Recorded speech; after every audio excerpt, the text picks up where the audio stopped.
Assalamu alaikum. Today we have lecture number 24 which is electric potential. So जब भी हम किसी चीज़ को किसी भी ऑब्जेक्ट को लिफ्ट करते हैं तो हमें जो है वो वर्क डन करना पड़ता है against the downward pull of the earth होता है और इस केस में जो वर्क डन होगा वो स्टोर होगा एज ए पोटेंशियल एनर्जी के तौर पर जो है स्टोर होगा. Similarly, electric potential is defined as the work done on a unit charge. मिसाल के तौर पर हमारे पास एक इलेक्ट्रिक चार्ज हो कि इन्फिनिटी मून पर पड़ा हुआ है और हमने इसको मूव कराना है from infinity to the point P जो कि अर्थ पे है. तो इसको मूव कराने के लिए हमें जितना वर्क डन करना पड़ेगा वो स्टोर होगा एज इलेक्ट्रिक पोटेंशियल एनर्जी के तौर पर जो है स्टोर होगा. फॉर एग्जाम्पल हमारे पास जैसे कि ये एक मैस एम है, ये पॉइंट ए और ये पॉइंट बी पे. तो जब हम एक मैस एम को जो है पॉइंट ए से बी की तरफ लिफ्ट करेंगे सो वर्क डन जो होगा point A to B is change in potential energy होगा. सो हमारे पास इस केस में जो होगा वो चेंज इन जो पोटेंशियल एनर्जी होगा it will be U B minus U A और ये किस इक्वल होगा it will be equal to W A B. ये माइनस यू इसलिए कर रहा है क्योंकि हमने जो वर्क किया अगेंस्ट द जो है वो फील्ड, इसीलिए ऐसे फॉर एग्जाम्पल यहाँ पे भी डब्ल्यू ए बी हो जाएगा. तो ये हमारे पास जो कंसेप्ट था ये ग्रेविटेशनल पोटेंशियल एनर्जी का कंसेप्ट था जो हमने जैसे पहले पढ़ा. तो अब हमने जो इलेक्ट्रिक पोटेंशियल में भी ये होता है कि जिस तरह ग्रेविटेशनल पोटेंशियल में हम जो है वो जो फोर्स ऑफ अट्रैक्शन देखते हैं बिटवीन टू मैसेज, इसी तरह जो है वो इलेक्ट्रिक पोटेंशियल एनर्जी में हम जो है वो फोर्स ऑफ अट्रैक्शन देखते हैं बिटवीन टू चार्जेस होते हैं. और जिस तरह ग्रेविटेशनल पोटेंशियल एनर्जी जो है वो मैस पे डिपेंड करती है, इसी तरह जो इलेक्ट्रिक पोटेंशियल एनर्जी जो होती है वो भी जो है वो चार्जेस पे जो है वो डिपेंड करती है. इसी तरह हमारे पास जैसे कि दो चार्जेस हैं प्लस क्यू और एक हमारे पास क्यू जिसकी मैग्नीट्यूड 1 है, क्यू इक्वल टू 1 और इनके दरमियान जो डिस्टेंस है वो आर है और हम एक चार्ज को जो है वो लेके आ रहे हैं we brought a charge from infinity to point R के दरमियान लेके आ रहे हैं. तो हम देखेंगे इस केस में जो वर्क डन क्या होगा. सो हमारे पास जो डब्ल्यू इक्वल टू हो जाएगा इट विल बी तो W equal to integral infinity to point R में लेके आ रहे हैं इसलिए इंटीग्रल लगा लिया एफ डॉट डी आर. और हमें जैसे मैं बताया कि जो इलेक्ट्रिक फोर्स होती है हमारे पास उसका फॉर्मूला होता है F equal to Q E. So यहाँ पे हमारे पास हम देखा कि जो चार्ज की मैग्नीट्यूड 1 है क्यू इक्वल टू 1 है. सो यहाँ पे क्यू की जगह पे हम क्या पुट कर देंगे 1 और ई की जगह पे ई एज इट इज आ जाएगा. सो एफ इक्वल टू ई आ जाएगा. और हमें पता है कि जो हमने अभी लास्ट लेक्चर में पढ़ा कि so E equal to 1 over 4 pi epsilon naught Q over R square हो जाएगा. अब हम क्या करेंगे यहाँ पे जो एफ और जो है वो ई की इक्वल है. सो इस केस में हम क्या करेंगे जो एफ की जगह पे ई की वैल्यू यहाँ पे जो है वो रिप्लेस कर देंगे. सो हमने यहाँ पे जो है वो ई की एफ ई की इक्वल इसलिए मैंने यहाँ पे ई लिखी और ई की वैल्यू जो यहाँ पे मैंने पुट कर दी 1 over 4 pi naught Q over R square. So यहाँ पे हमारे पास जो ये सारा फैक्टर है 1 over 4 pi naught R square ये सब कॉन्स्टेंट है, इनको जो हम बाहर लिख लेते हैं. सो इसको हम लिख लेंगे बाहर लिख लेंगे हो जाएगा 1 over 4 pi epsilon naught Q integral infinity R और यहाँ पे हमारे पास आ जाएगा ये 1 over R square D R. अब हम जो है इसकी जो इंटीग्रेशन जो है वो कर लेंगे इसकी. सो हम क्या करेंगे हमने जो है वो इसको आर स्क्वायर को जो है वो ऊपर लेके लिया तो -2 होगा. यहाँ पे इसकी जो इंटीग्रेशन कर दी तो ये क्या जो -2 प्लस 1 एज इट इज. और यहाँ पे हमने जो जगह ये हमारे पास जो है वो सिंप्लीफाई करता हूँ तो आर की पावर -1 बचेगी बिल्कुल उसी तरह जैसे हमारे पास आर -1 को 1 ओवर आर लिख सकते हैं. ये जस्ट 1 ओवर आर लिखते हैं जो माइनस नीचे बचा था उसको मैंने बाहर लिख लिया. ठीक है. अब यहाँ पे जो है वो मैंने बट अप्लाई कर दूँगा जैसे मैं बताया जो पोटेंशियल होता है इन्फिनिटी पे जो वो जीरो होता है वो तो जीरो हो जाएगी. तो हमारे पास जो वैल्यू आ जाएगी वो एट हमारे पास हमारे पास फाइनल आंसर जब वो आर के पुट करेंगे तो हमारे पास 1 ओवर आर इन्फिनिटी पोटेंशियल जब जीरो हो जाएगा. सो यहाँ पे हमारे पास माइनस साइन आ जाएगा. सो माइनस साइन ये कर रहे हैं कि जो हम फोर्स एक्सर्ट कर रहे हैं ऑन यूनिट चार्ज पे वो डायरेक्टेड है टुवर्ड द चार्ज क्यू पे. तो अगर हम जो है अगर कहते हैं the distance between two charges जो है वो इन्फिनिटी हो सो उस केस में जो पोटेंशियल होगा वो क्या होगा वो हम लिख लेते हैं. सो अगर हमारे पास जो है potential between two charge infinity हो तो हमारे पास पोटेंशियल एनर्जी क्या आ जाएगी के मतलब के या 1 over 4 pi naught Q1 Q2 over R square. अब हम देखेंगे जो यूनिट ऑफ पोटेंशियल है वो उसको जो है वो देख लेंगे. सो जिस तरह हमें पता है कि जो पोटेंशियल हमारे पास होता है वो work done per unit charge होगा. सो वर्क का यूनिट हमारे पास जॉल और इसका यूनिट क्या होगा कॉलम. सो जॉल पर कॉलम किसके इक्वल होता है हमेशा तो ये हमारे पास जो है वोल्ट के इक्वल होता है. सो अब हम देखेंगे कि जो हमारे पास जो है वो 1 इलेक्ट्रॉन वोल्ट जो है वो क्या होता है. ठीक है. सो हमारे पास ये 1 वोल्ट हो जाएगा इसलिए हम जो है 1 इलेक्ट्रॉन वोल्ट. सो इलेक्ट्रॉन वोल्ट हमारे पास क्या होता है कि जो इलेक्ट्रॉन वोल्ट को हम इससे डिफाइन करते हैं तो energy gain by electron when it is accelerated through the potential difference of 1 volt होता है. और इसी तरह जो है वो हमारे पास जो है वो इसके जो है वो डिफरेंट यूनिट होते हैं जैसे कि हमारे पास जो होता है kilo electron volt, mega electron volt, giga electron volt और टेरा electron volt.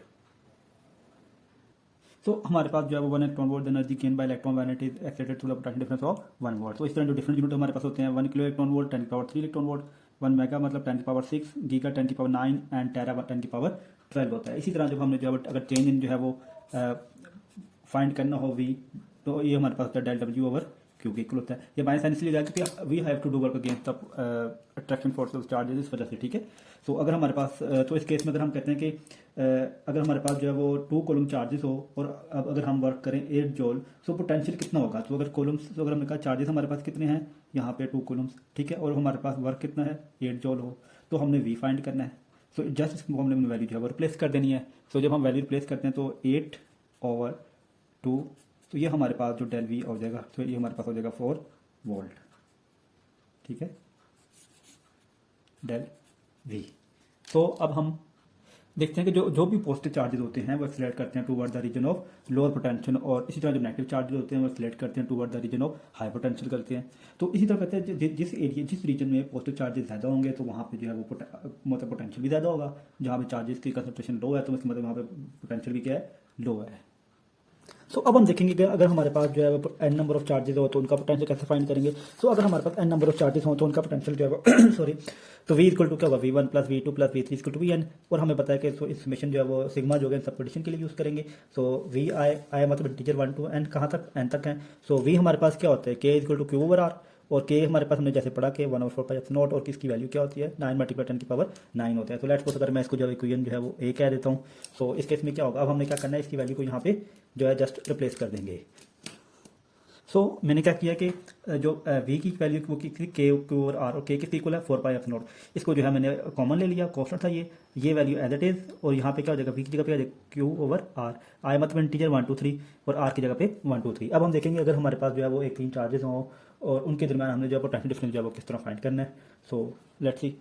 So let's suppose हमारे पास जो 3 चार्जेस हैं Q1 Q2 Q3, और Q1 और Q2 के दरमियान जो हमारे पास डिस्टेंस है R12, इसी तरह Q2 और Q3 के दरमियान जो डिस्टेंस है वो R23, और Q1 और Q3 के दरमियान जो डिस्टेंस है वो R13 है। तो हमने क्या करना है, इन सबको at the potential between them करना है। सो हमारे पास क्या हो जाएगा, जो UR हो जाएगा, इट विल बी मतलब potential at Q1, potential at Q2, potential at Q3, इन सबको ऐड करना है। So it will be 1/4πε0 Q1 Q2 over R12 इन दोनों के दरमियान। इसी तरह हम क्या करेंगे, 1/4πε0 Q1 Q3 ओवर R13 इन दोनों के दरमियान। इस तरह इनके दरमियान भी 1/4πε0 Q1 सॉरी यहाँ पे हो जाएगा Q2 और Q3 ओवर R23। सो अब हमें पता है कि सो अगर हम जो है वो हमारे पास 2 चार्जेस हो, सिंपली फॉर एग्जांपल हमारे पास जो है ये प्लस क्यू चार्जेस और यहाँ पे भी एक माइनस क्यू चार्जेस है, तो इनके दरमियान जो सेपरेशन है वो जो है वो डी है। सो हम जब भी हमारे पास 2 चार्जेस होते हैं उनके दरमियान जो एक सेपरेशन जो डी हो, तो हमको क्या कहते हैं, उसको हम क्या कहते हैं, उसको हम कहते हैं डाइपोल, सॉरी स्पेलिंग गलती है, डाइपोल मोमेंट। इसको हम जो है पी से रिप्रेजेंट करते हैं, और किसके इक्वल होता है ये क्यू डी। क्यू हमारे पास क्या है, चार्ज मल्टीप्लाई डिस्टेंस, ठीक हो गया।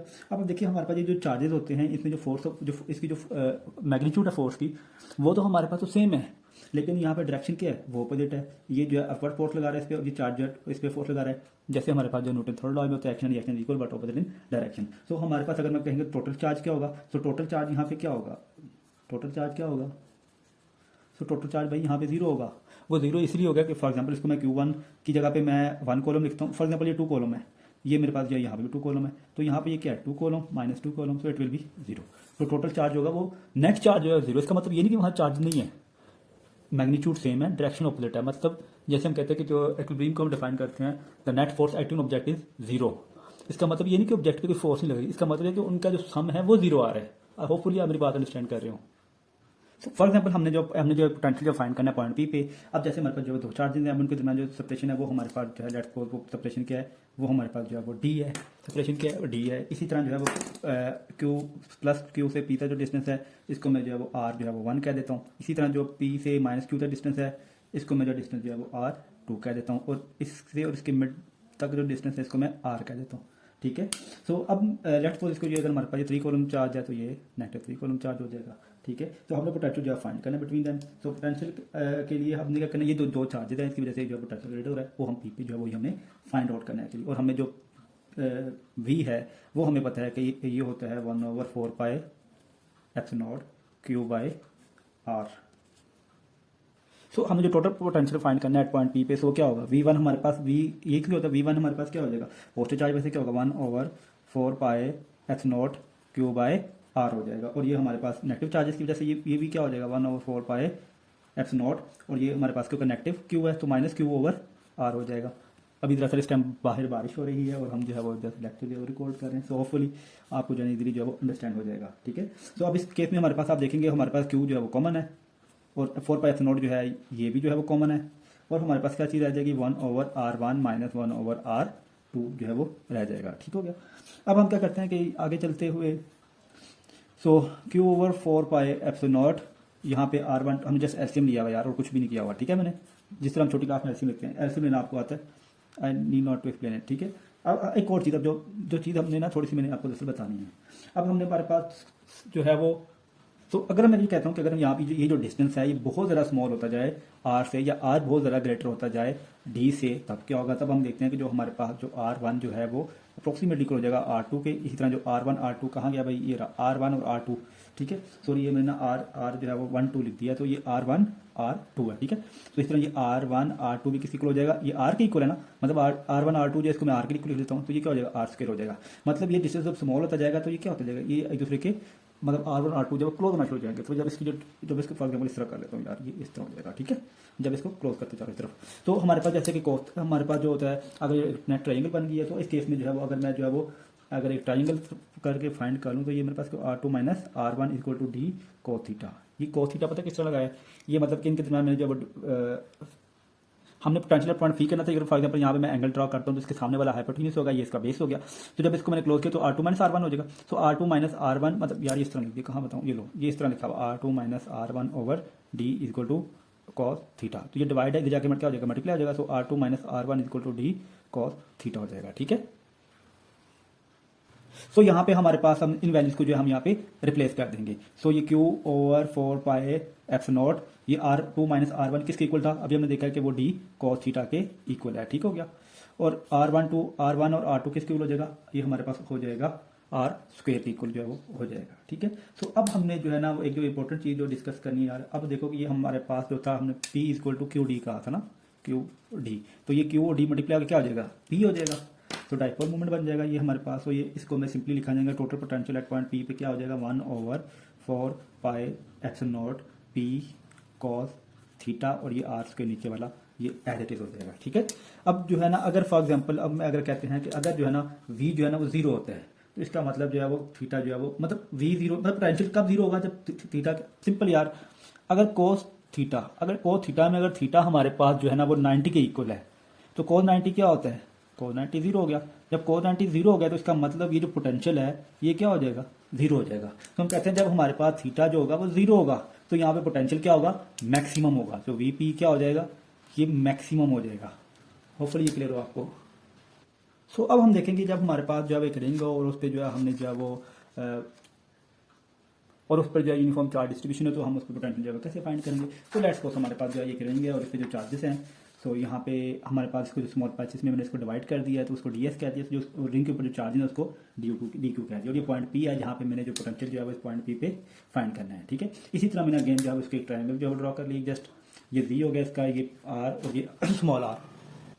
सो हम जो है वो यूज़ करेंगे linear charge density. So linear charge density हमारे पास हमें पता है कि lambda equal to D Q over D S की जो इक्वल होती है। इसी तरह मैं यहाँ से डी क्यू क्या आ जाएगा, सो डी क्यू हो जाएगा लैम्डा डी एस हो जाएगा। तो अब एक और इसके करने से पहले ना मैं ऐसा करता हूँ कि तो जैसे हमें पता है कि जो v होता है वो हमारे पास होता है epsilon naught 1/4 pi epsilon naught Q over R. तो अगर जो डी वी क्या होगा, सो डी वी हमारे पास हो जाएगा 1/4 pi epsilon naught D Q over R. So दरअसल ये वैल्यू मैंने जो लिखी है आपके लिए ये कहाँ गई, ये रही। सो इस वैल्यू को मैंने जो है वो यहाँ पे जो है वो दरअसल रिप्लेस करना है। सो हमारे पास जो डी वी होगा ये हो जाएगा 1/4 पाई एप्सिलॉन नॉट, इसकी जगह पे क्या आ जाएगा lambda D S over R आ जाएगा। अब हमने ना आर की वैल्यू फाइंड करनी, जिस तरह हमने लास्ट इक्वेशन में मतलब लास्ट लेक्चर में हमने जो बाय पाइथागोरस थ्योरम हमने जो आर की वैल्यू फाइंड की थी। आर हमारे पास जो है वो यहाँ पे एंगल है, तो एंगल के सामने क्या हो गया हाइपोटेन्यूस। तो ये हमारे पास इसको जो है मैंने अगर जो है वो तो ये हमारे पास जो पाइथागोरस सिंपल अप्लाई कर रहा हूँ वो हमारे पास hypotenuse square plus base square plus perpendicular जो है वो स्क्वायर, यहाँ पे इसको मैंने आर स्क्वायर कह दिया, ठीक है। सो मुझे आर चाहिए था तो इन दोनों का जो है वो स्क्वायर रूट ले लूंगा, ये कैंसिल हो जाएगा। सो आर की जो हमारे पास क्या आ जाएगा, ये हो जाएगा जी स्क्वायर प्लस आर स्क्वायर। अब ये ज़रा डिटेल में जा रही है, पहले मैंने बताया हुआ, ठीक है। जैसे पाइथागोरस थ्योरम यार मैंने अप्लाई किया है, ये मैं कोशिश कर रहा हूँ कि ये जो लेक्चर है शॉर्ट हो जाए कम से कम, पाइथागोरस, ठीक है। ये थ्योरम मैंने जो अप्लाई किया, तो ये आर की वैल्यू को यहाँ पे जो है वो रिप्लेस कर देंगे, ये हो जाएगा 1/4 पाई एप्सिलॉन नॉट और लैम्डा डी एस, और आर की जगह पे क्या आ जाएगा, ये वैल्यू यहाँ आ जाएगी, ठीक है, यहाँ आ जाएगी यार, ये हो जाएगी V square plus R square ऊपर स्क्वेयर रूट आ जाएगा, ठीक हो गया। तो ये हमारे पास जो यहाँ पे जो वैल्यू आई है डी वी, ये हमारे पास आई है फॉर स्मॉल पैचेज, इसके लिए आई है डी एस के लिए, ठीक है। ये हमने इसके लिए निकाली, अगर हमने इसको कंप्लीट रिंग के लिए अगर निकालनी है तो मैं समझ देता हूँ, ठीक है। अगर हमने फॉर कंप्लीट जो है वो रिंग के लिए निकालना है तो इस केस में हम इसको क्या करेंगे, इंटीग्रल कर देंगे, ठीक है। So it will be V equal to integral D V. तो जब इसको इंटीग्रल अप्लाई करेंगे तो ये हमारे पास क्या हो जाएगा सर, इसमें से देखो इस वैल्यू का 1/4 पाई नोट, ये तो कॉमन है, 1/4 पाई एफ नॉट, ठीक है, ये कॉमन आ जाएगा। और हमारे पास यहाँ पे क्या हो जाएगा, लैम्डा डी एस, और मुझे जो है ना आर स्क्वेयर को भी ना बाहर ले लेना था, चलो खैर अब लिख लेते हैं, ठीक है, जी स्क्वेयर प्लस आर स्क्वेयर। सो अब नेक्स्ट में क्या करते हैं, इसको भी बाहर ले आते हैं। सो इस केस में हमारे पास क्या होगा कि इसमें से लैम्डा डी एस में यार ये डिनोमीटर को जो ना ये भी कॉमन लिखोगे, लैम्डा डी एस हमने इसकी जो इंटीग्रेशन करनी है। जब हम इस लैम्डा डी एस की जब इंटीग्रेशन करेंगे ना, तो हमारे पास जैसा हमने भी पढ़ देखा था, ये लिखो जैसे लैम्डा डी एस किसी को था डी क्यू, सो इंटीग्रल और जब डेरिवेटिव आएंगे तो ये कैंसिल आउट हो जाएगा। ये वैल्यू यार ये देखो, ये जो लैम्डा डी एस है इसको इसकी जगह पे डी क्यू को यहाँ पे रिप्लेस कर दिया, ठीक है। चलो मैं एरो लगा देता हूँ, ये वैल्यू जो है सर ये यहाँ पे आ गई, ठीक हो गया। तो यहाँ पे क्या आ जाएगा, डी क्यू आ जाएगा फॉर एग्जाम्पल, तो ये कैंसिल आउट हो जाएगा। तो हमारे पास जो फाइनल से मिलेगा वो हमारे पास होगा 1/4 पाई एप्सिलॉन नॉट क्यू, इसकी इंटीग्रेशन क्या हो जाएगी, क्यू हो जाएगी, क्योंकि ये तो दोनों आपस में कैंसिल होगी, क्यू बच्चा, ओवर क्या आ जाएगा, जी स्क्वेयर प्लस आर स्क्वेयर ऊपर स्क्वेयर रूट। तो ये मेरे पास जो वैल्यूज आ रही है ये फॉर कंप्लीट रिंग के लिए जो है, जो हम पोटेंशियल फाइंड करना चाह रहे थे।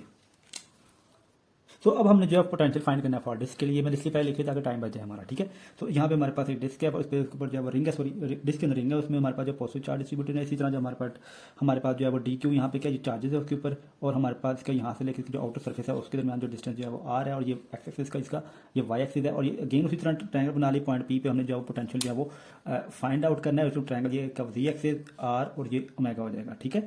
और अगेन जो है वो इसी तरह सबसे पहले हमने जो है वो यहाँ पे इसका एरिया होगा, तो डेफिनेटली हम जो है वो यहाँ पे कौन से लीनियर चार्ज नहीं करेंगे, यहाँ पे हम सरफेस चार्ज डेंसिटी यूज करेंगे, ठीक है, जो कि हमारे पास होती है charge per unit area D Q over D A. हमने जो डी क्यू फाइंड करना है, हमें पता है क्यों क्यों कर दिया, पहले क्या था, डी क्यू क्या हो जाएगा, ये तो डिवाइड जगह मल्टीप्लाई हो जाएगा सिग्मा डी ए, और एरिया हमारे पास क्या होता है, लेंथ मल्टीप्लाई विड्थ। अब देखो ये जो डी ओमेगा ना इसकी विड्थ है, हमारे पास एक रिंग है और ये उसका ये क्या होगी, डी ओमेगा उसकी चौड़ाई होगी, ठीक है। और लेंथ इसकी क्या होती है, मतलब ये सर्कुलर में, तो सर्कल में हम लेंथ नहीं कहते, हम उसको सर्कमफेरेंस कहते हैं, 2 पाई आर। आर यहाँ पे क्या है इसका ओमेगा, ये 2 पाई आर, ठीक है। सर्कमफेरेंस हमारे पास क्या होता है 2 पाई आर, आर की जगह पे यहाँ पे क्या आएगा ओमेगा है यहाँ पे, इसलिए ये 2 पाई ओमेगा बन जाएगा, ठीक हो गया। लेंथ की जगह सर्कमफेरेंस है यार, ये यहाँ पे क्या 2 पाई ओमेगा डी ओमेगा, ठीक है। तो डी ये क्या हो जाएगा 2 पाई ओमेगा डी ओमेगा। अब मैंने इसको चुप करके जो है ना इस वैल्यू को यहाँ पुट कर, जब यहाँ पुट कर तो डी क्यू क्या आ जाएगा सिग्मा 2 पाई ओमेगा डी ओमेगा। अब हमारे पास जो पोटेंशियल की जो इक्वेशन है वो क्या थी 1/4 पाई डी क्यू और आर हो जाएगा। अब डी क्यू की वैल्यू यहाँ पुट करूंगा, इस वैल्यू को यहाँ पुट करूंगा, और जो आर यहाँ जैसे पहले निकाला था पाइथागोरस थ्योरम से, हमारे पास जो होता है hypotenuse square plus perpendicular plus base का स्क्वायर,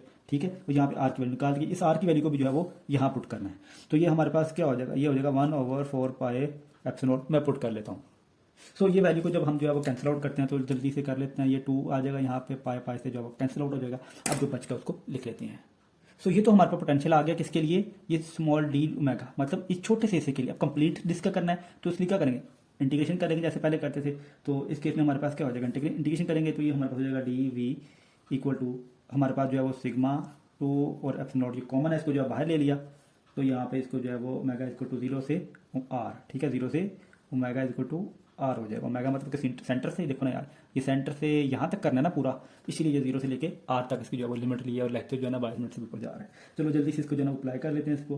तो हमारे पास जो कॉमन ले लिया, जो पीछे बच्चा उसकी इंटीग्रेशन करेंगे, डिवाइड इसके ऊपर जाके ये हो जाएगा omega square plus D square, ये स्क्वायर रूट की वैल्यू 1/2, यार हमारे पास हो जाएगा ओमेगा डी ओमेगा। यार इसकी जब आफ्टर कैलकुलेशन जो है ना, सॉरी आफ्टर जो है ना इंटीग्रेशन जो हमारे पास आंसर आता है ना, वो इसका आता है v equal to sigma 2 epsilon naught square root R, ये ओमेगा की जगह पे क्या आ जाएगा आर आ जाएगा यहाँ पे, ठीक है।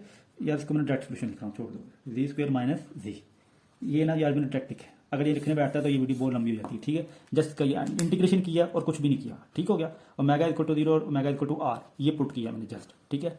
होपफुली आपको जो है ना अंडरस्टैंड हुआ होगा lecture, and thank you very much, अल्लाह हाफिज़, बाय बाय।